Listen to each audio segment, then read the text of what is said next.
미국 우선주의 기치 아래 고립주의적 외교 전략을 내세웠던 도널드 트럼프가 미국의 차기 대통령에 당선됐습니다. 앞으로 한반도 안보 환경은 어떻게 변화할까요? 그리고 불확실한 상황에서 우리는 어떻게 대처해야 할까요? 국방 포커스 시작합니다.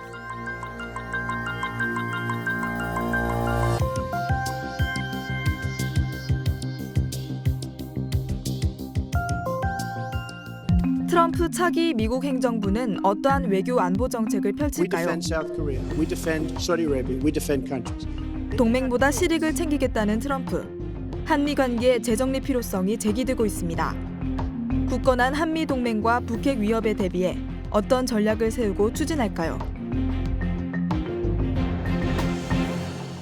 시청자 여러분 안녕하십니까? 국방 포커스 최연수입니다. 지금부터 차기 트럼프 행정부의 외교 정책 변화를 전망해보고 또 대응 과제를 살펴보겠습니다. 먼저 함께하실 분들 소개해드리죠. 장광일 동양대학교 국방기술대학 학장 나오셨습니다. 학장님 안녕하세요. 김진무 한국국방연구원 북한군사연구실 책임연구위원 나오셨습니다. 선생님 안녕하세요. 차두현 통일연구원 초청연구위원 나오셨습니다. 안녕하세요. 네, 안녕하십니까. 네, 반갑습니다. 박창희 국방대학교 군사전략학부 교수 나오셨습니다. 안녕하십니까. 굉장히 반갑습니다. 지난 11월 9일 미국 대선 선거인 투표 결과가 나왔습니다. 예상외의 결과로 전 세계가 깜짝 놀랐는데요.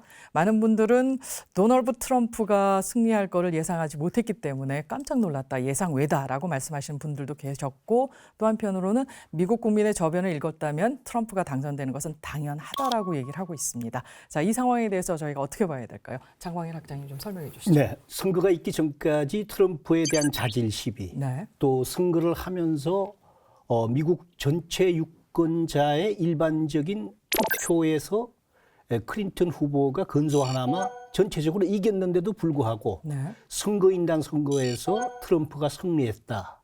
특히 트럼프가 승리할 수 있었던 것은 소위 경합주라고 불리는 플로리다를 포함해서 오하이오, 그다음에 미시간, 이런 주도를 갖다가 펜실베니아까지 네. 완벽하게 석권함으로 해서 사실상 선거인단 선거에서 이길 수가 있지 않았습니까?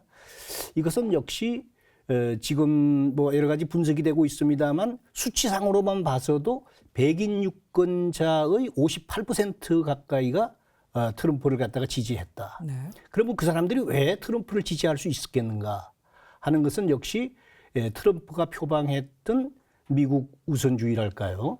또는 변화를 바라는 미국의 표심, 또 어떤 분노하는 미국인, 특히 백인들, 보통 사람들의 정서, 이런 것을 자극함으로 해서 사실상 트럼프가 당선이 될 수도 있던 원동력이었고, 그리고 이제 그가 내세웠던 소위 이 Make America Great Again이라고 하는 미국을 다시 한번 강력한 국가로 만들겠다라고 하는 그의 어떤 선거 캠페인의 이런 것들이 미국 보통 사람들을 갖다가 자극해서 그 사람들로 하여금 역시 이 표밭에 나오게 할 수 있는 그런 승리의 원동력이 아니었나, 일단 그렇게 분석이 됩니다. 네, 미국 민들이 느끼고 있는 좌절감을 심정에서 또 끌어내서 그걸 표로 연결했다라는 분석도 있는데요.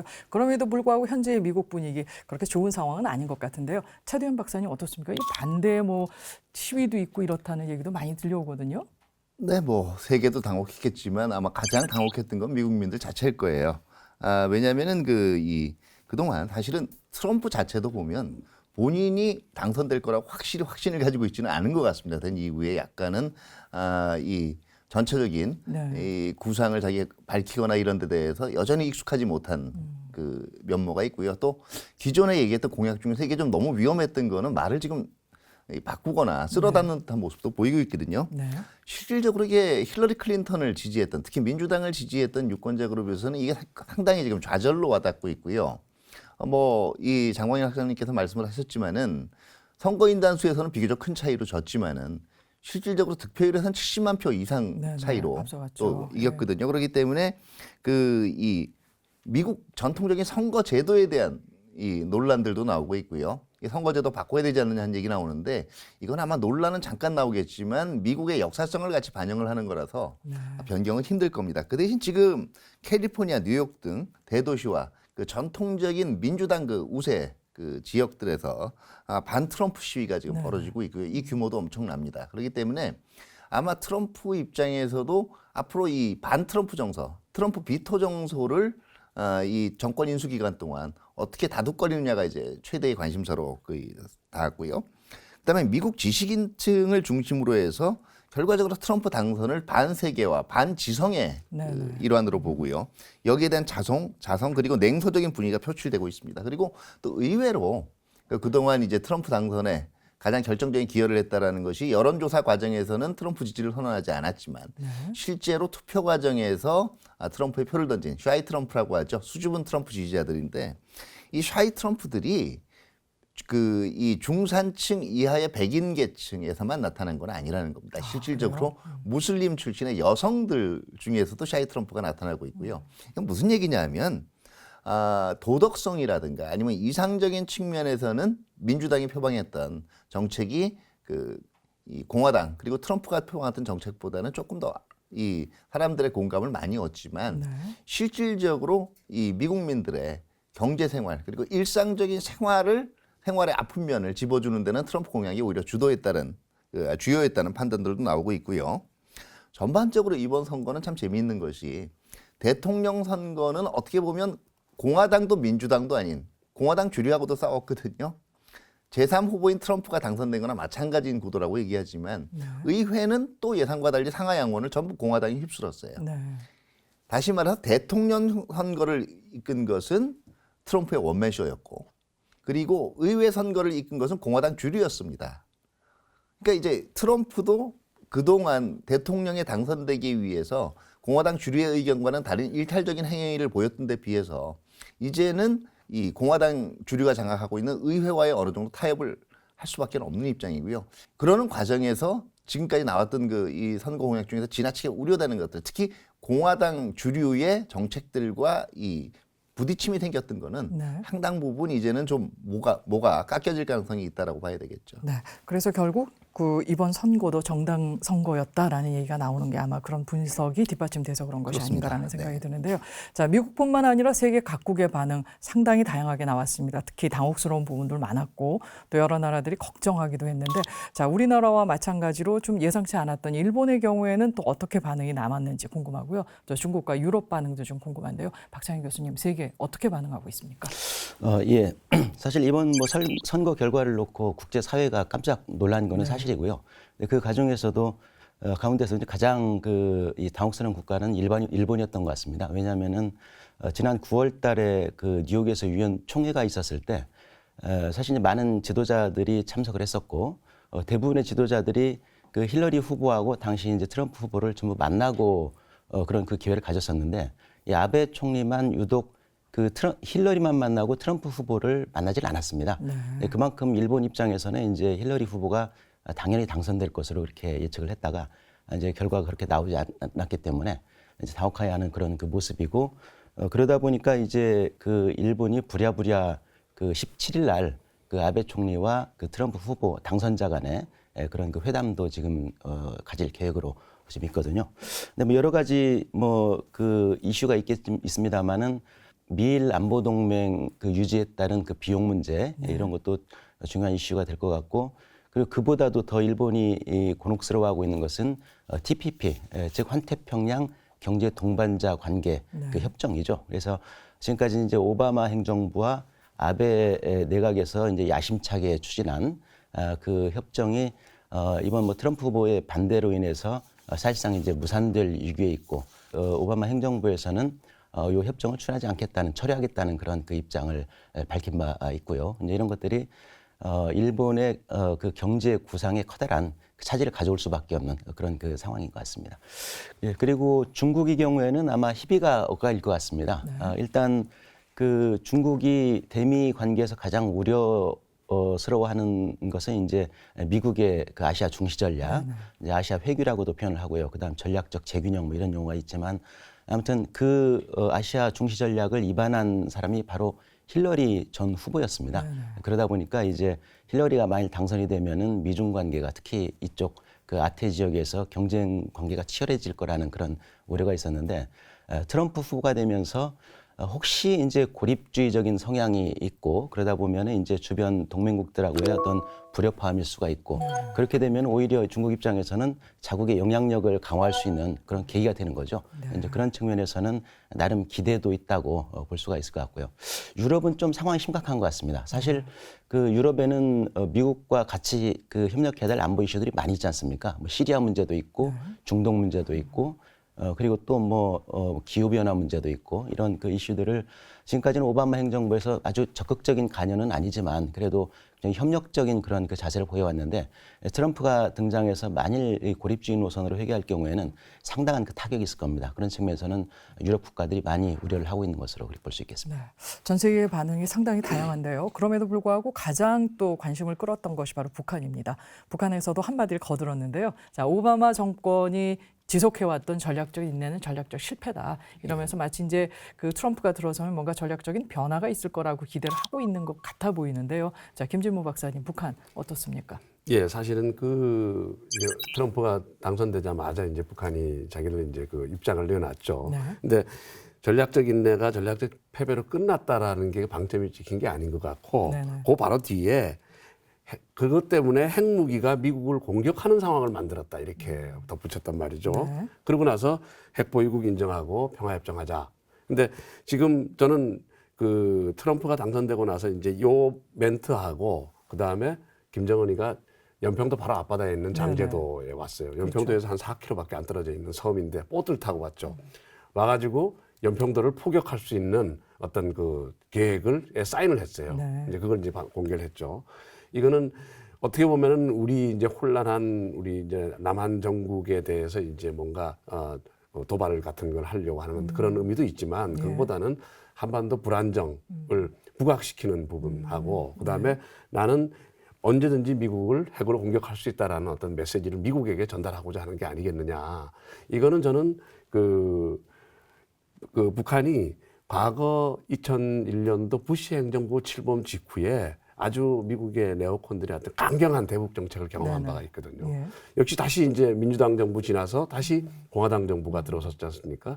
북한도 공화당 정부가 갖고 있는 어떤 여러 가지 색깔을 저들이 알기 때문에 아마 미리 한반도에 대한 긴장을 계속 조성하면서 트럼프 행정부의 대북 정책 수립에 영향을 미치려고 하는 그런 행동들을 아마 계속 해나가지 않을까 그렇게 생각합니다. 네, 북한으로서도 굉장히 민감할 것 같긴 합니다. 8년 그렇죠. 내내 네. 그 민주당 정부가 북한을 거의 무시하다시피 해왔던 정책이기 때문에 근데 이제 공화당 정부는 그보다 좀 더 압박을 가할 가능성이 가능성이 높다. 있죠. 예. 이제 그런 가능성 때문에 아마 북한이 한반도의 긴장을 초기부터 좀 높이려는 어떤 그런 의도로 좀 보여집니다. 네, 자, 우리나라에서도 조금 더 걱정들을 좀 많이 하고 있습니다. 이 트럼프가 경제인이기 때문에 또 이제 경제적인 부분에 대해서 우리나라에 대한 압박이 강해질 것이다. 이거에 대한 우려가 커지고 있지만 그거와 함께 안보 문제에 대해서도 우리에게 적지 않은 부담을 좀 줄 거다. 이런 얘기가 있거든요. 최대현 박사님 어떻게 전망하십니까? 그렇죠. 뭐 선거운동 과정 중에 예. 한미 FTA 이 재협상할 거다라고 얘기를 했고요. 네. 경제 분야에서는.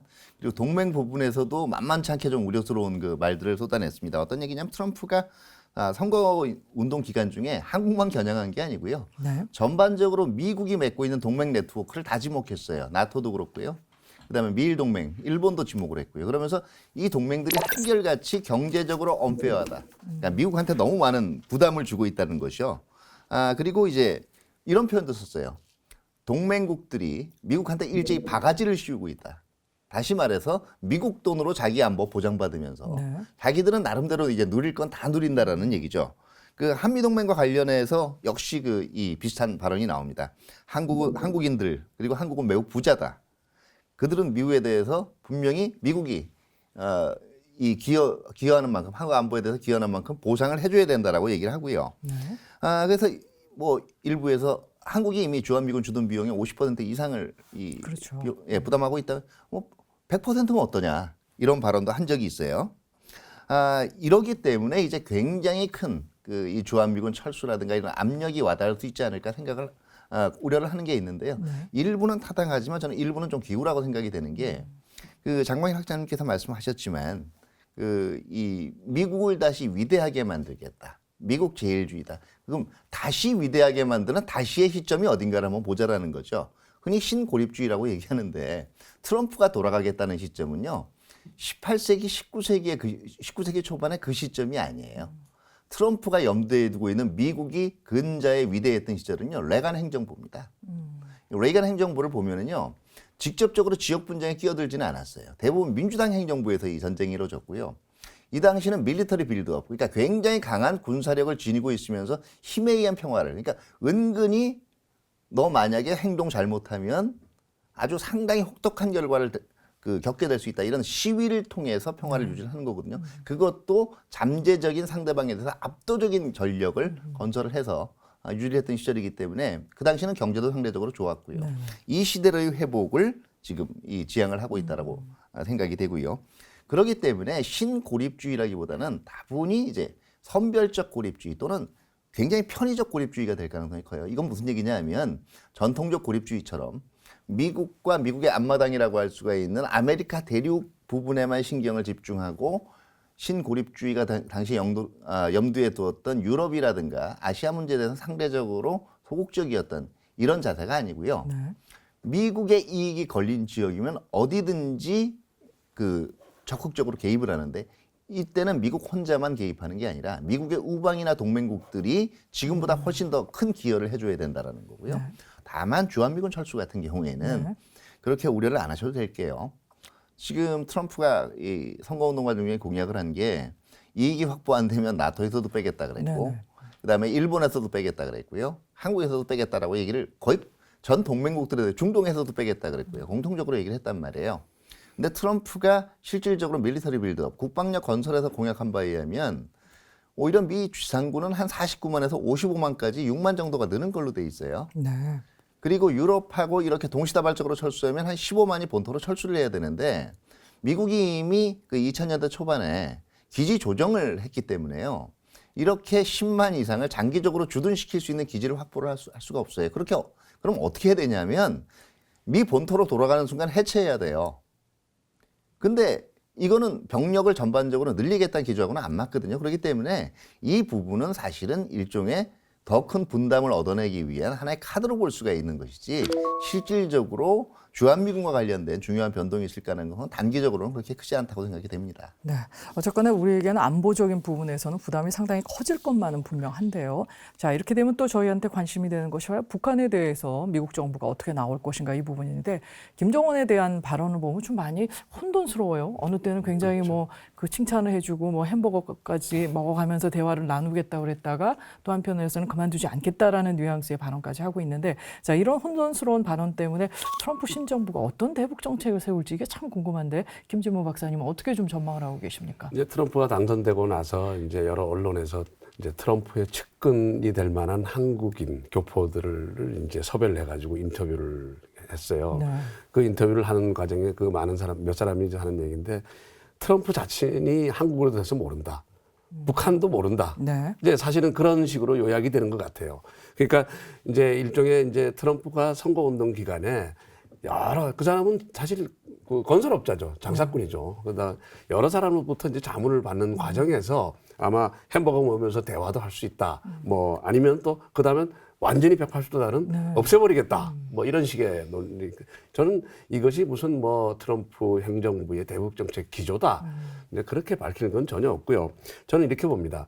공화당과 민주당 정권이 계속 바뀌어가는 과정 속에서도 지난 20년 동안 미국의 대북 정책은 상당히 일관성을 가졌습니다.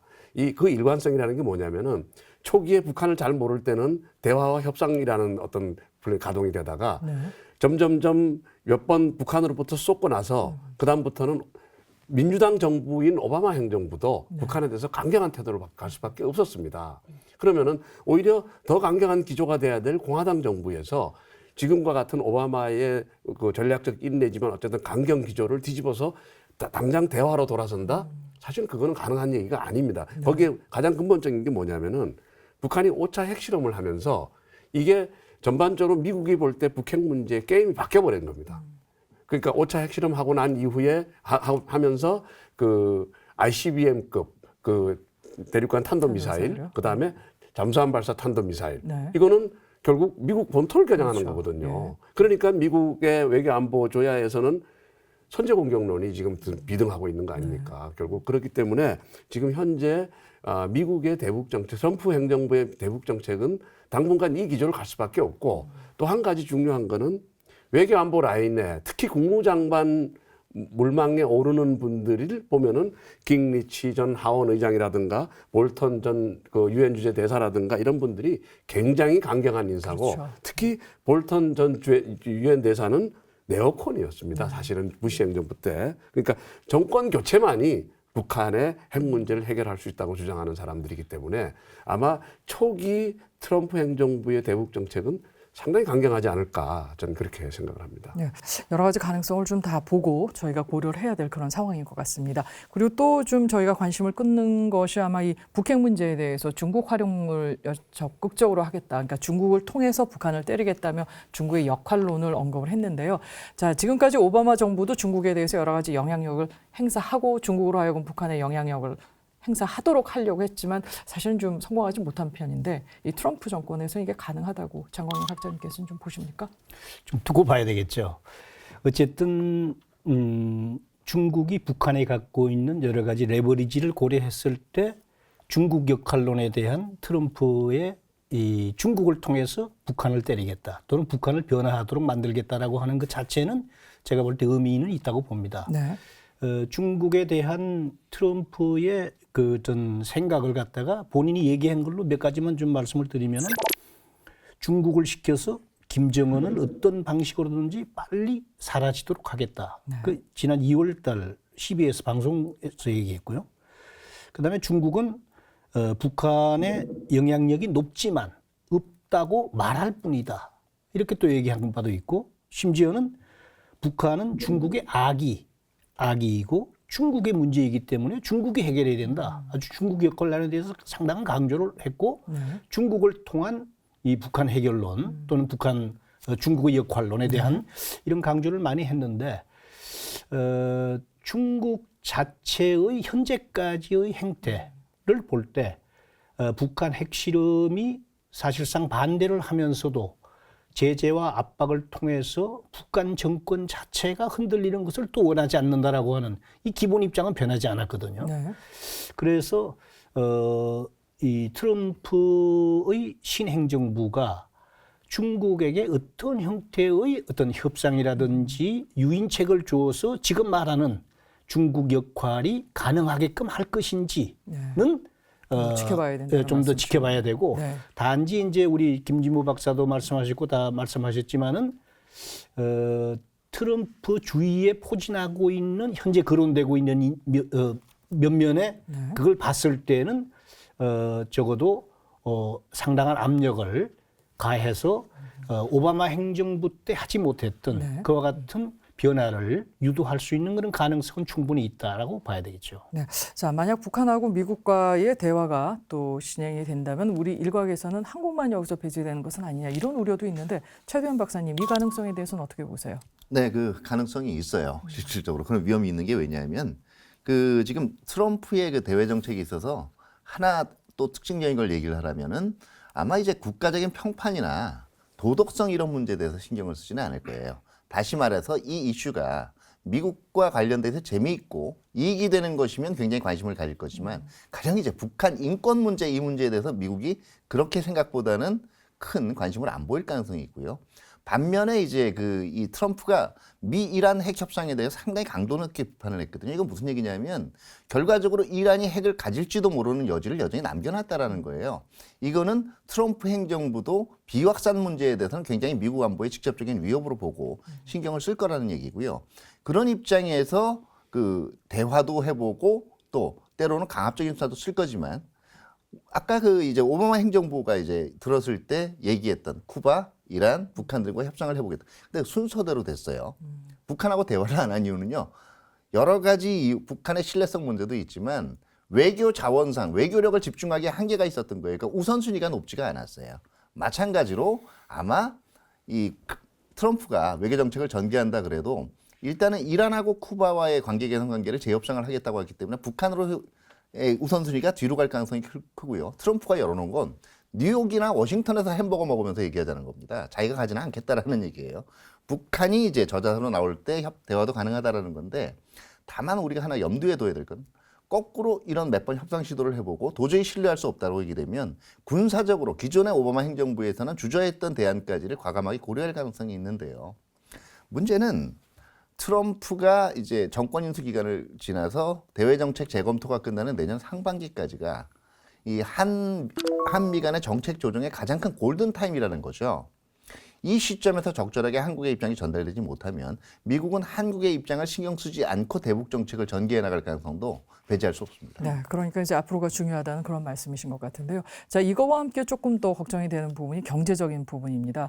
우리나라 같은 경우에 무역 의존도가 높고 또 미국 수출 비중이 상당히 높아서 이 경제적 타격이 클 수도 있는데, 자, 이럴 경우에는 이 국방비에 또 영향을 미치지 않을까라는 생각도 좀 들거든요. 장광일 학장님께서는 어떻게 좀 보고 계세요? 국방비를 포함해서 뭐 경제적인 전반에 영향은 미친다고 하는 것은 불가피하다고 봅니다. 일단 네. 우선 국방비 차원에서 본다면 이제 내년 아마 상반기나 그 이후부터는 이 방위비 분담금에 대한 협상이 바로 들어가도록 돼 있거든요. 네. 근데 트럼프가 이제 후보 시절에 했던 여러 가지 얘기를 볼 때 방위비 분담금에 대한 정액 문제는 상당히 강하게 그 현실화될 가능성이 있고, 네. 그다음에 이제 우리 그 국방 예산으로 봤을 때 트럼프가 주장했던 것은 뭐냐면 자국 방위에 대해서는 자국에 좀 더 높은 부담을 가져라라는 거거든요. 네. 미국의 국방비가 2015년 기준으로 봤을 때 GDP 기준 한 3.7%고 대한민국이 북한과 직접 대치하고 있고 핵과 미사일의 위협을 받는 그런 상당히 사실은 지구상에서 지금 하나뿐이 없는 이런 그 분단 대치 국가인데도 불구하고 GDP 비율이 2.4% 정도뿐이 안 됩니다. 네. 이런 것을 봤을 때 한국에 대해서 너희가 너무 과소하느냐. 싱가포르이 오히려 3.4% 가까이 되는데 3% 정도는 좀 올려야 되지 않겠느냐. 최소한 방위비 분담금에 대한 이런 것이 나왔을 때 한국 정부 입장으로서 사실 조금 곤혹스러울 수밖에 없고, 어떻게 보면은 우리의 방위비 자체도 사실은 우리의 경제의 규모에 비해서는 조금 작다고 그러는 것이 많은 전문가들의 평가이기도 하기 때문에 이 문제에 관해서는 우리가 조금 더 아주 신중하면서도 심도 깊게 좀 검토가 필요하다, 이렇게 말씀을 드리죠. 네, 박창희 교수님, 그렇게 되면 이제 우리가 미국에 대해서 부담이 지는 부분이 국방비 가운데 좀 늘어날 가능성이 있는데, 이렇게 되면은 우리가 지금 구축하고 있는 한국형 미사일 방어 체제 KAMD 같은 경우에 좀 취를 좀 앞당기려고 하고 있지 않습니까? 근데 예. 이런 부분에 대해서 좀 차질이 발생할 가능성은 없다고 보세요?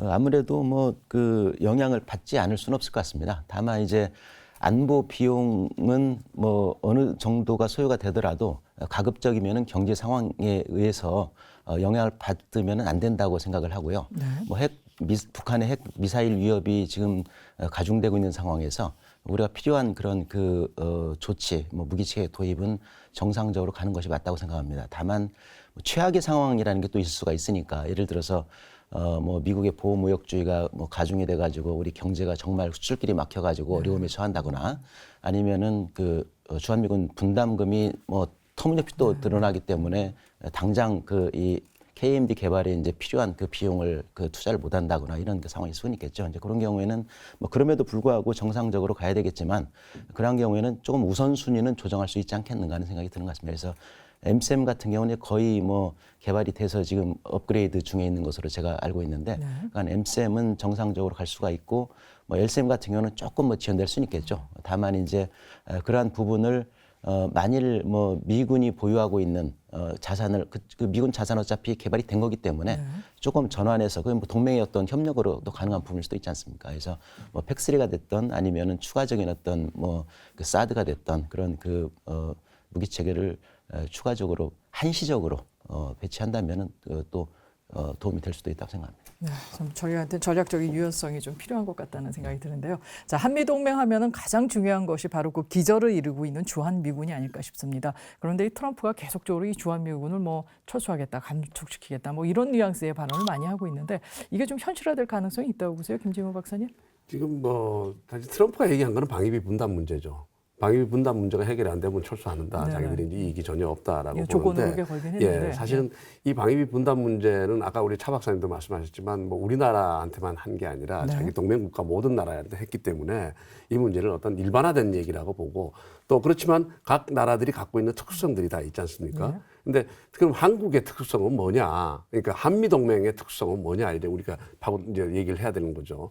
과연 미국이 한국에 미군을 주둔시키고 동맹을 맺고 있는 것이 과연 북한의 위협에 대해서 한국을 방어하기 위한 것만이 목적이냐? 네. 그건 아니잖아요, 사실은. 과거에 어느 시점까지는 그랬다고 얘기를 할 수 있어요.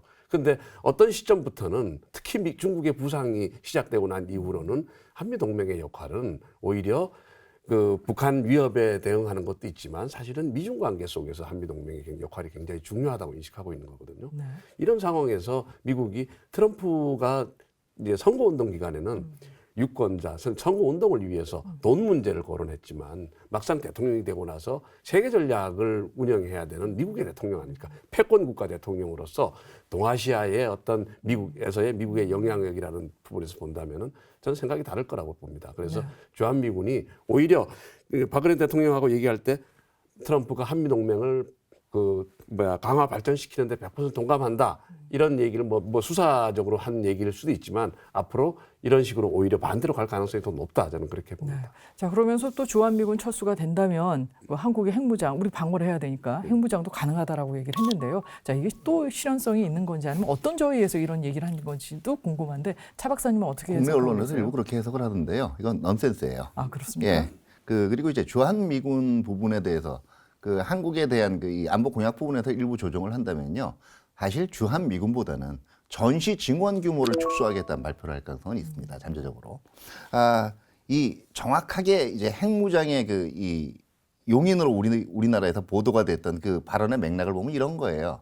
적정하게 방위비 분담 안 하고 한국이 기여 상승 안 하면 그러면 우리는 빠질 테니까 전쟁이 나든 말든 거기 마음대로 해봐. 핵을 가지든지 말든지 이런 뉘앙스입니다. 다시 말해서 우리가 빠지는 대신 핵 가지는 걸 용인해 줄게라는 뜻이 절대로 아니라는 얘기예요. 방점은 공평한 방위비 분담, 그다음에 부담의 분담에 있다라는 것이고요. 오히려 제가 말씀을 드렸지만 그 지금 이 비확산 문제에 대해서는 결코 이 트럼프도 이걸 포기할 수 없는 이익으로 보기 때문에 만약에 이 메시지를 잘못 읽고 한국 내에서 그럼 자체 핵무장을 이제는 해보자라는 게 하게 되면은요. 지금 어떻게 들어올 수가 있냐면 북한을 다루기 힘든 상황 내에서 가장 레버리지가 있는 동맹 네트워크 국가들 중에서 그 비확산 체제로부터 이탈하는 국가, 이걸 시쳇말로 시범 케이스로 다룰 겁니다. 굉장히 부정적인 파장을 불러올 수가 있다는 얘기예요. 네. 자, 그렇게 되면 국내 일각에서 지금 트럼프가 당선을 되게 되면 이제 대통령으로 활동하게 되고 실제하게 되면은 우리 국내에서 핵무장도 가능할 거다 이런 얘기도 나오는데 차대현 박사님 해석에 따르면 이거는 굉장히 어렵다라는 평가를 할 수밖에 없는데요. 박창희 교수님께서는 어떻게 보고 계세요? 예, 저도 뭐 거기 동의합니다. 네. 사실은 이제 우리가 핵 무장론을 제기하는 그 배경에는 결국 이제 북한 핵 위협하고 우리의 그 대응 능력이 두 가지 측면에서 북한 핵 능력은 사실은 상수지 않습니까? 이제 상수가 됐고요.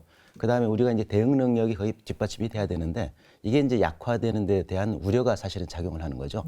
이 어떤 핵 대응 능력이라는 것은 이제 한미동맹 측면에서 우리가 봐야 되는데 첫 번째는 우리가 뭐 늘상 얘기하고 있는 그 킬체인과 KAMD가 있고 그다음 두 번째는 이제 그 어떻게 보면 이전부터 유지해왔던 미국의 핵 우산 제공입니다. 근데 이제 만일 미국의 핵 우산 제공이 약화되거나 빠질 경우에는 이게 제외될 경우에는 우리가 어쩔 수 없이 그 핵 무장을 할 수밖에 없는 그런 구조지만 차 박사님 말씀하셨지만은 미국이 그 한국의 핵 무장 나아가서 일본, 대만 뭐 이런 그 주변으로의 핵 확산을 절대 용인하지 않을 거라는 거죠. 2010년 미국의 QDR이라고 4개년 계획 검토서 국방 검토서 보고서라는 게 있습니다. QDR에 보면은 가장 큰 미국의 위협으로 그 핵 테러리즘을 들고 있거든요. 아마 그것이 지금 상황이 좀 달라졌기 때문에 그 어떤 우선순위가 변했는지는 모르겠지만 아무튼 가장 큰 위협 중에 하나로 남아 있는 것은 분명합니다. 따라서 그 어떤 그 핵 확산을 방지하기 위해서라도 동맹국에 대한 기본적인 그 핵 우산 제공은 반드시 이루어질 것이고, 그리고 만일 이러한 그 핵우산의 처리라든가 동맹에 대한 그런 그 보호 공약의 약화는 결국 미국의 지역 영향력 약화하고 직결이 됩니다. 그래서 그거를 아마 트럼프 당선자가 뭐 어떤 그 고립주의 정책을 펴더라도 그러한 부분까지 그 감수하지는 않을 거로 생각을 하고 있습니다. 현실성이 좀 낮다는 평가신데요. 장광일 학장님께서 또 뭐補充하실 부분이 있으신가요? 지금 뭐 차 박사님 또 우리 박장희 박사님 말씀에 뭐 전부 동의를 합니다. 동의를 하면서도 그럼에도 불구하고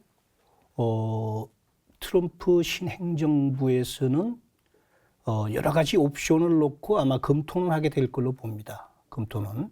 그런 과정에서 이제 한국에서 잃고 있는 자위적 핵무장론, 그다음에 이제 그 소위 이 전략 핵무기의 한반도 뭐 상시 배치 또는 순환 배치에 대한 지난번에 못했던 그런 문제에 대한 거, 또 이 원자력 잠수함의 건조 문제, 뭐 이런 등등의 문제가 아마 그 미국에서 신행정부 출범과 동시에 여러 가지 이제 검토가 있을 걸로 보기 때문에 막 거기에 대해서 우리도 우리 나름대로 어떤 선제적으로 좀 대응할 필요가 있다라는 그런 말씀을 드리고, 또 한 가지는 북핵 문제 해결에 있어서 사실상 지난 오바마 8년 또 2003년부터 시행해 오고 있는 육자회담의 틀, 이런 것들이 사실상 거의 교착 내지는 더 이상의 어떤 그 진전이 없는 상황이죠. 예. 진전이 없는 이런 상황에 딱 꽉 막혀 있기 때문에 트럼프 행정부 출범과 동시에 북핵 문제 해결을 위한 새로운 패러다임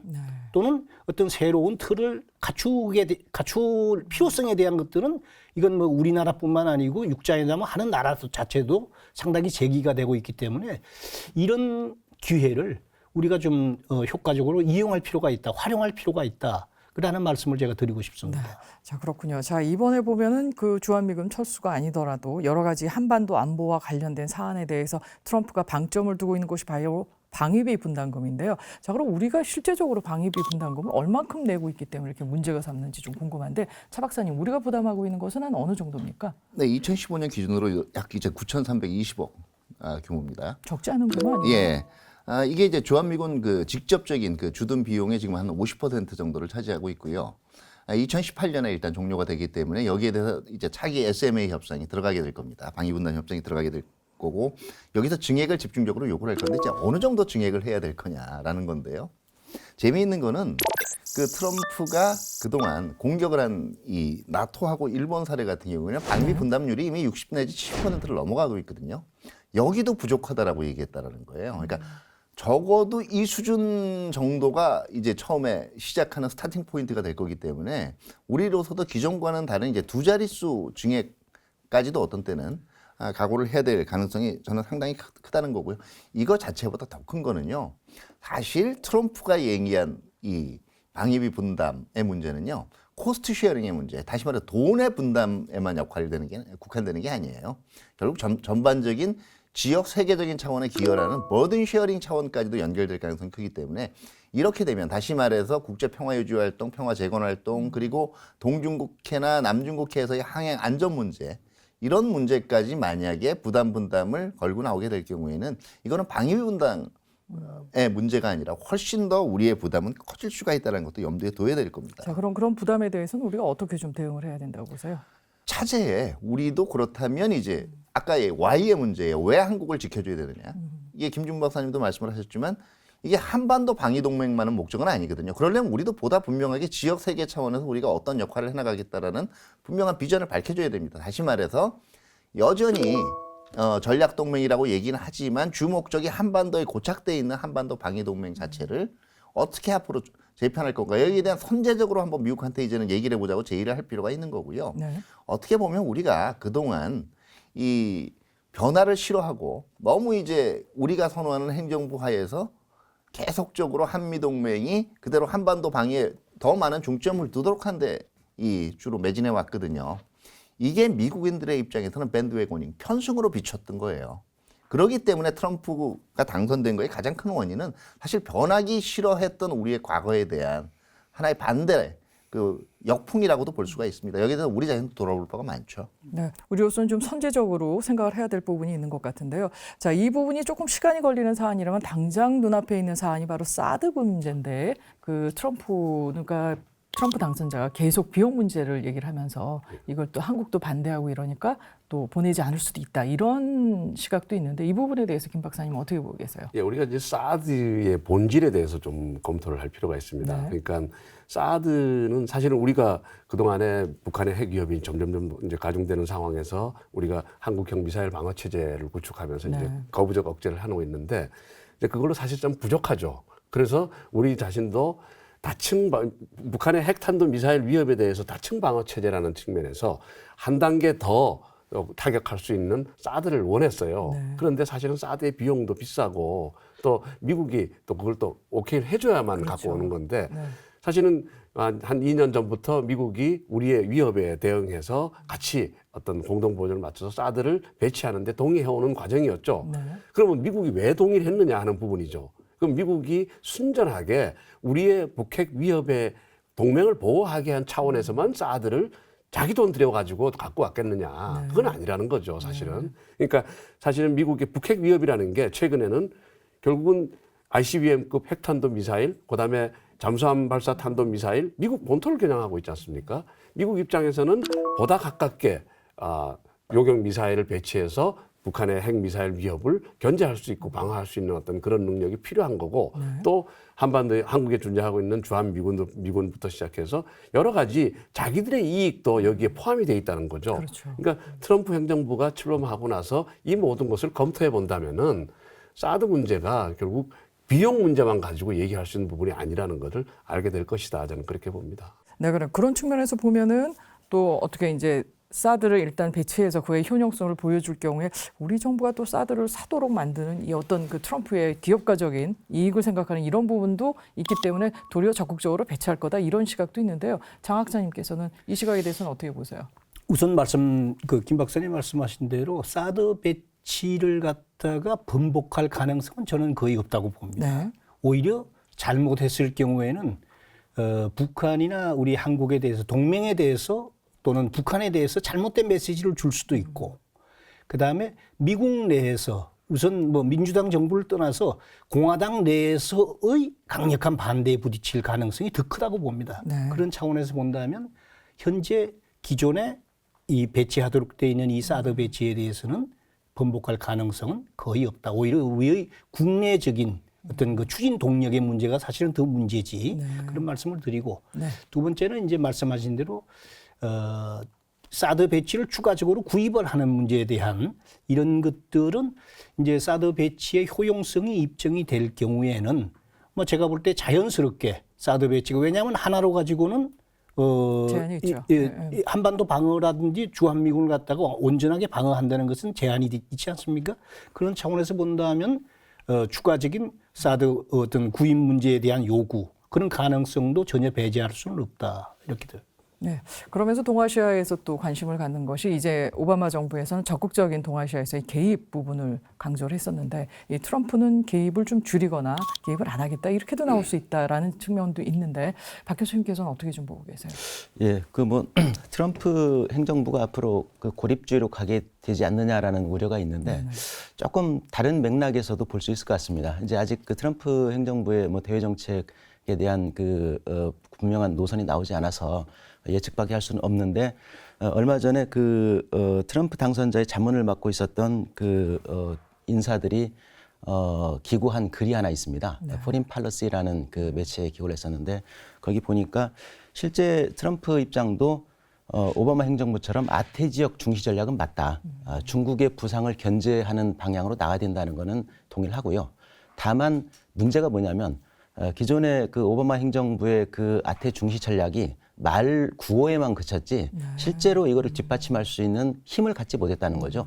그래서 힘에 의한 어떤 그 아태 중시 전략, 요게 어떻게 보면은 이 트럼프의 그런 그 정책이 될 수가 있다고 저는 봅니다. 그래서 일단 그게 그러면은 이 한미동맹, 미일동맹과 어떻게 가느냐라는 그 측면인데 일단 트럼프 행정부는 한국과 일본의 어떤 안보적 역할을 더 강화하면서 자국의 안보 비용을 줄이고 그러면서 이제 나름대로 그 미국의 그 해군력이라든가 해군력을 중심으로 한 군사력을 아태 지역에서 증강을 시킨다는 것이 기고자들의 주장입니다. 즉 해군 같은 경우는 지금 274척이 미군 해군이 보유하고 있는 전력인데 이게 2차 세계대전 이후로 가장 적은 수랍니다. 현재요. 근데 이제 앞으로 350척까지 늘리겠다는 그런 그 구체적인 보관까지 내놓고 있는데 그렇게 본다면은 아시아에서의 어떤 고립주의 또는 그 개입 불필요 뭐 이런 거보다는 선별적 개입주의라고 보는 것이 아마 맞을 것 같습니다. 네, 아마 차도현 박사님도 같은 의견이실 것 같긴 한데요. 네,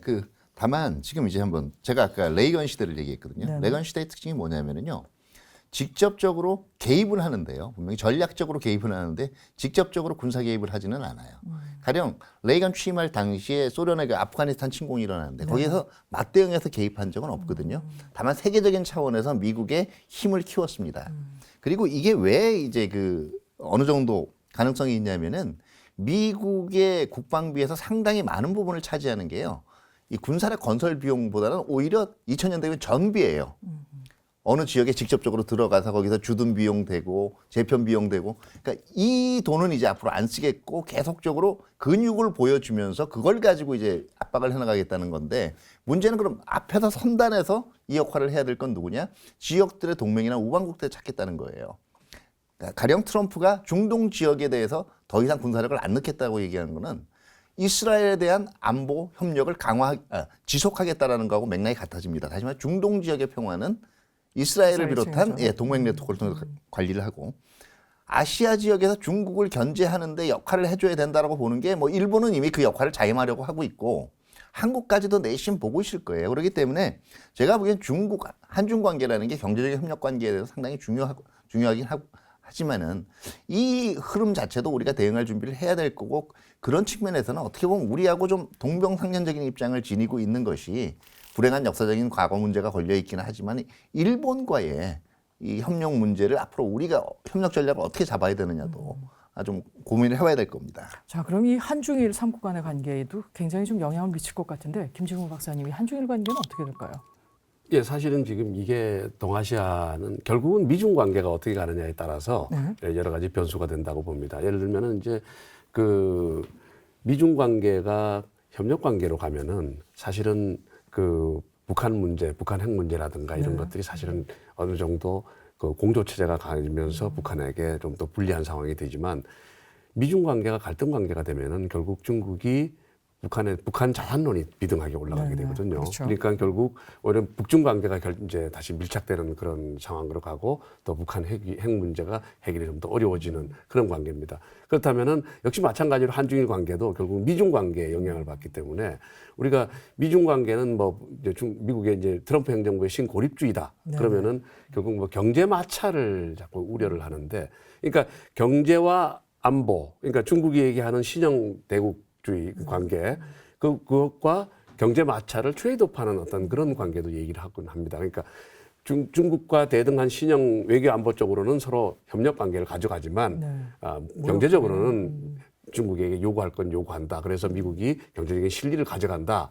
뭐 이런 측면의 얘기도 있는데 아직은 불확실성이 너무 높습니다. 그래서 미중 관계가 어떻게 전개되느냐에 따라서 동아시아의 관계가 전개된다는 점에서 우리가 유심히 좀 지켜볼 필요가 있다. 그렇게 봅니다. 자, 지금까지 트럼프가 유세 과정에서 트럼프 당선자가 유세 과정에서 보여줬던 많은 부분에 대한 것을 나눴는데, 사실 일각에서는 이 트럼프 당선자가 유세 과정에서 한 굉장히 격한 이야기들, 또 우려되는 부분들은 선거 공약이라고 보기는 보다는 이제 표심을 받기 위한 거기 때문에 실제로 백악관에 들어가게 되면 많이 바뀔 거다, 이렇게 좀 기대들을 하시는 부분이 있는데요. 박 교수님은 어떻게 보고 계십니까?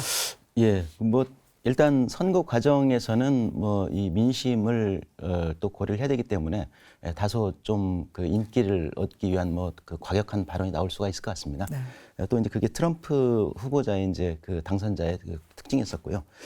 그렇지만 문제는 이제 트럼프가 내걸었던 대외 정책 차원에서 어떤 고립주의라든가 경제 정책에서의 어떤 보호 무역주의, 그리고 이제 국제 안보 이슈에 대해서 어느 정도 발을 빼는 듯한 그런 입장. 이런 것들인데 어느 정도 중화가 될 수 있을 것이다라는 시각하고요. 또 한 가지는 그럼에도 불구하고 변화를 요구하는 유권자들의 표심이 이번에 아주 강력하게 반영이 됐기 때문에 중화되는 부분이 있겠지만은 근본적인 방향의 전환은 분명히 있을 것이다라는 그런 생각입니다. 그래서 실제 조금 불확실성이 너무 많기 때문에 더 두고 봐야 되겠지만, 지금까지 뭐 많은 그 의견이 나왔습니다만은 그러한 이 변화 가능성에 대해서는 우리가 미리 좀 예측하고 대비해야 된다고 생각을 합니다. 네.